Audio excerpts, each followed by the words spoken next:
नमस्कार, स्वागत है आपका सबसे बड़ा सवाल में और मैं हूं आपके साथ वक्ता। झारखंड में सियासी पारा काफी उछल चुका है, जिससे हेमंत सोरेन की कुर्सी पर खतरा मंडरा रहा है। जैसे ही उनकी कुर्सी खतरे में आई, हेमंत सोरेन बीजेपी पर आरोप लगाने लगे कि जन संस्थानों को तो खरीद लोगे, जन समर्थन कैसे खरीद पाओगे। चुनाव आयोग की सिफारिश के बाद हेमंत सोरेन की कुर्सी रहेगी या जाएगी, ये बड़ा सवाल बना हुआ है। लेकिन ये तो साफ दिख रहा है कि झारखंड में सीएम हेमंत सोरेन की सत्ता डांवाडोल है और ऐसे में सवाल ये भी सामने आ रहा है कि हेमंत सोरेन के बाद सत्ता कौन संभालेगा। इसी पर चर्चा के लिए हमारे साथ मौजूद है कैपिटल टीवी के editor in chief doctor Manish Kumar ji. Doctor साहब, आपका बहुत स्वागत है। धन्यवाद। डॉक्टर साहब, हेमंत सोरेन का खनन पट्टा मामले में जो ये सब पूरा काम चल रहा है, इसमें अब आगे क्या हो सकता है? कुर्सी जाएगी या बचेगी?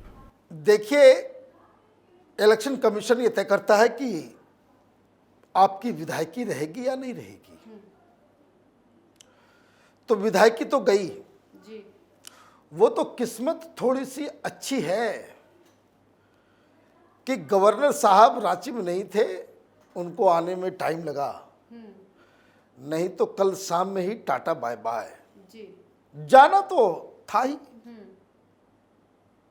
अब भाषणबाजी लंबी लंबी हो रही है। जी। जन समर्थन कहां से लाओगे? जनता ने इसलिए वोट दिया था तुमको कि खनन मंत्री बनके अपनी ही कंपनी को तुम खदान अलॉट करना चालू कर दोगे। बोले, जरा सा भी कोई बेशर्मी नाम की कोई चीज है क्या? पब्लिक लोक लज्जा नाम की कोई चीज होती है, नहीं होती है? जी। सबको लालू प्रसाद यादव बनना है। भाई, कम से कम तो झारखंड बिहार साइड में तो एक कहावत भी है कि जो डायन होती है वो अपने नौकर जो है अपने से नौकर छोड़ के कुछ काम करती है। तुम तो अपनी ही मंत्रालय में डाका डालना चालू कर दिए। जी। ये तो ओपन एंड शट केस था। जन समर्थन है तो आपको माफ कर दिया जाए, जन समर्थन है तो मर्डर केस जो है वो खत्म कर दिया जाए, भ्रष्टाचार का केस खत्म कर दिया जाए, बलात्कार का केस खत्म कर दिया जाए। अजीब कुतर्क है ये। क्या हुआ इस मसले में, समझिए। भाई साहब के पास खनन मंत्रालय, मुख्यमंत्री, झारखंड एक शापित प्रदेश है।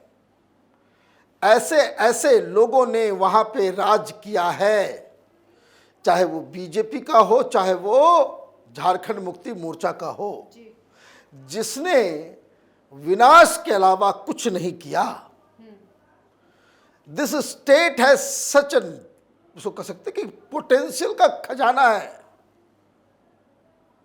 लेकिन ऊपर बैठे लोग ऐसे सड़े गले मानसिकता के साथ आते हैं और पार्टियां भी ढूंढ ढूंढ के ऐसे ऐसे लोगों को क्रिएट करती है। जी।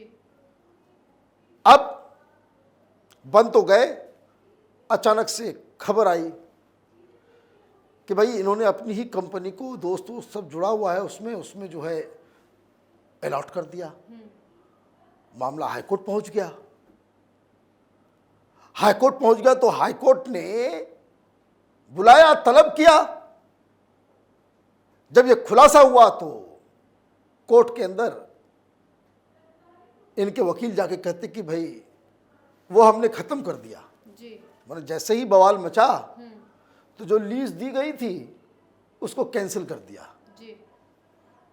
और ये बात जाकर के कोर्ट में भी आपने कह दिया कि भाई वो कुछ कंफ्यूजन हो गया था, गलती से जो है हमने अपनी ही कंपनी को दे दिया, अब तो वो भूल चूक जो है वो कर दिया गया। जी। डिसीजन को निरस्त कर दिया गया। अरे भाई, एक्शन तो लिया जाएगा, आपने दिया ही क्यों?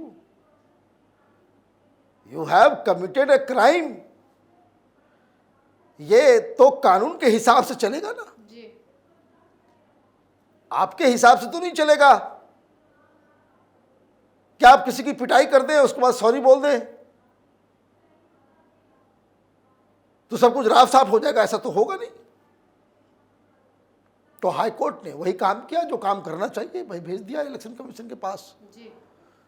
कि बताइए ये सब कैसे क्या किया जाए। तो वहां से रिकमेंडेशन आया है कि विधायकी गई।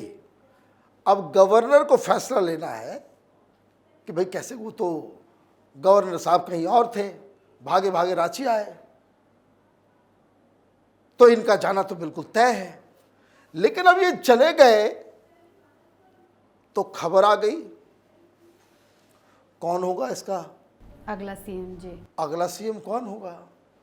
तो मैंने कहा ना, सब लालू यादव बनना चाहते हैं जी। उनकी पत्नी का नाम सामने आ रहा है। और पारिवारिक पार्टी झारखंड मुक्ति मोर्चा में कोई दूसरा कार्यकर्ता नहीं है क्या? जी। तो पत्नी को मुख्यमंत्री बनाने की बात चल रही है। तो एक और खबर आ रही है कि अगर पत्नी बन गई तो भाभी नाराज हो जाएगी। जी। क्योंकि भाभी एक्टिव पॉलिटिक्स में है, इनकी पत्नी उतनी एक्टिव नहीं है। आप ये बात समझिए जी। कैसे लालू यादव के दोनों बेटों में तकरार होता रहता था। ये तकरार यहां भी शुरू हो जाएगा। तो झारखंड मुक्ति मोर्चा क्या करेगी? सास बहू साजिश का खेल चलेगा। फिर यही दुर्गति होगी कि पति बेदखल कर दिया गया, पत्नी कुर्सी में बैठ गई, भाभी रूठ गई। अब आपस में ही एक दूसरे का कलह जो है वो शुरू होगा। ये घटना क्या बताता है? जी। ये घटना यही बता रहा है जो प्रधानमंत्री मोदी ने लाल किले से कहा था कि हिंदुस्तान की दो समस्या है। जी। एक भ्रष्टाचार, वो तो देख ही लिया, दूसरा परिवारवाद। तो झारखंड में जो राजनीति है जी। ये नीम के ऊपर करेला। आप समझ लीजिए, ये हर जगह जहां जहां पारिवारिक पार्टी है वहां, क्योंकि पारिवारिक पार्टियां होती है लूट मचाने के लिए, जी। कोई समाज सेवा के लिए नहीं। पार्टी ये लोग बनाते ही हैं इस चीज के लिए कि कैसे सत्ता में आए और लूटपाट करें। जी। जी डॉक्टर साहब, बहुत बहुत धन्यवाद इतनी जानकारी के लिए। धन्यवाद। तेजी से बदलते सियासी पारे के बीच सीएम हेमंत सोरेन की पत्नी अचानक सुर्खियों में आ गई हैं कि सीएम की कुर्सी उन्हें सौंपी जा सकती है। लेकिन इस मामले में सीएम की कुर्सी तो बात की बात है, लेकिन पद का दुरुपयोग करके खनन पट्टा अपने और अपने भाई के नाम करना चुनावी कानून का उल्लंघन है, जिसके बाद कुर्सी तो कुर्सी, इज्जत भी जाएगी। फिलहाल झारखंड में सियासत की जंग जारी है। फिर किसी और मुद्दे के साथ हाजिर होंगे। बने रहिए कैपिटल टीवी के साथ। नमस्कार।